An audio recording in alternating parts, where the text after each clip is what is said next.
This is my 2018 Kona Remote with the Bosch Performance CX. I believe this is a first gen. Got over 10,000 miles, 430 over 10,000 miles on this. Had it for over 6 years and just keeps trucking. I wanted to share what service it needs and what kind of durability I'm seeing out of it. Maybe other people that are passing by a yard sale with a Bosch CX performance bike for sale and might be inclined to pick this up for a utilitarian, reliable bike. Some things that bugged me about it when I first got it were this tiny front chainring. It's on a planetary gear, so it spins faster than the cranks. I thought that was goofy, but after riding it a bunch and knowing that my sprocket doesn't stick below the bottom of the motor, you can slide over logs and not worry about injuring your chain or chainring.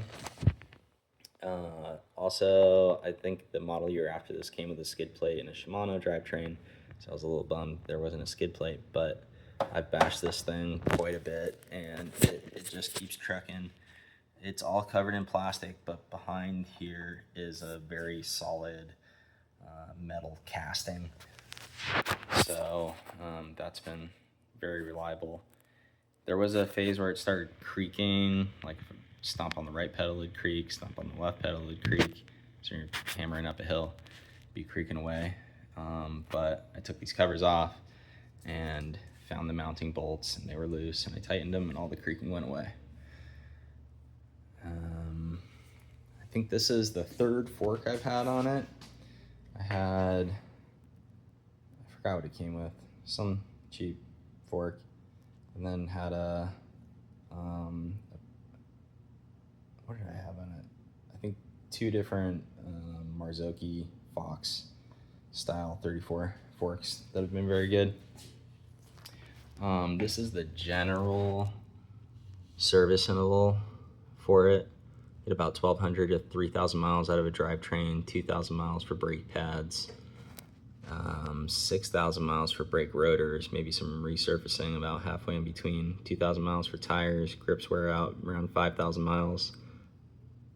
Motor bolts went loose around 6,000 miles. Headset went bad around 8,000 miles. Replaced it with a better bearing, and it's been good. 2 broken rear axles, not the through axle, but the actual part that holds the cassette to the rest of the hub. Gone through 2 of those. 3 forks, also taillights. I'm on my 5th taillight. These things the nuts come loose and they get bashed, and wiring is flimsy. I've got a light kit on the front, or the 2 accessory lighting plugs into the motor, so the headlight and the taillight get fed when I press a button on the control. I'd say I get about 21, 22 miles out of a charge. The rack's original. I did bang up a rear rim, and this one's pretty beat up too. So I got a 45 millimeter rim, and still in the stock, I think 43 on the front. Cables go out, just about as regular as any mountain bike cable. But this thing's been reliable. Over 10,000 miles in 6 years, I think is pretty good, and gets you out on the bike. I did buy a, what year is it? 2021 Trek Rail 9.7, thinking I would replace this with it, but this thing's actually faster on the road, noticeably faster. Just puts the power down. The motor unit is bigger. I think the rated torque is less on this one, but somehow this thing stomps. It's faster than pretty much every other kind of 500 watt e-bike I've ridden. If you got fast legs, it'll cruise at 28, 30 with a little downwind. Or just, pretty any day of the week you're tired, I'll cruise at 22 on some flat. been happy with it. For many years, I used this bike for commuting. My commute's about 6.5 miles and maybe 600 feet of climbing. Maybe that's too much, but it's up a big hill.